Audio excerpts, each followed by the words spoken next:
నీళ్ళు పడిపోతాయి కదా, నీళ్ళు పోతాయి. నీళ్ళు కుండల్ని చేసే విధానం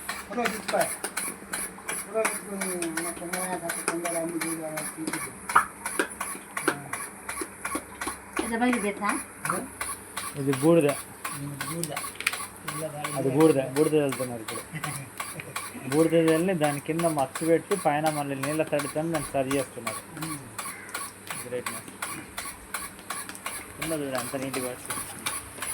దీని లోపల హోల్ ఉంది, ఆ హోల్ సరి చేయటం అనేది ఇప్పుడు చేసేది. హోల్ సరి చేయటం అనేది ఆ హోల్ అలా రౌండ్ చేస్తారు. ఇట్లా ఉన్న హోల్ ఇట్లా తయారైంది. ఎన్ని కుండలు అక్కడ తయారవుతాయి. ఫస్ట్ ఇది రా మెటీరియల్, ఈ విధంగా వచ్చిన రా మెటీరియల్ ఆ విధంగా తయారవుతుంది. కుండ డైరెక్ట్ రౌండ్ రాదు, ఇట్లా సగం కట్టే మళ్ళీ జరవాలి, దాన్ని సరి చేయాలి. దాన్ని అక్కడ కుండ దాని నుంచి కొలి నుంచి తీసిన తర్వాత మళ్ళీ దీని మీద కాలబెట్టాలి.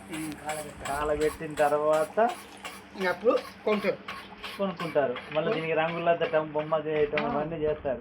అప్పుడు దానికి అందం ఎక్కువ వచ్చి విలువ ఎక్కువ పోతుంది. ఇంత కథం దీనికి.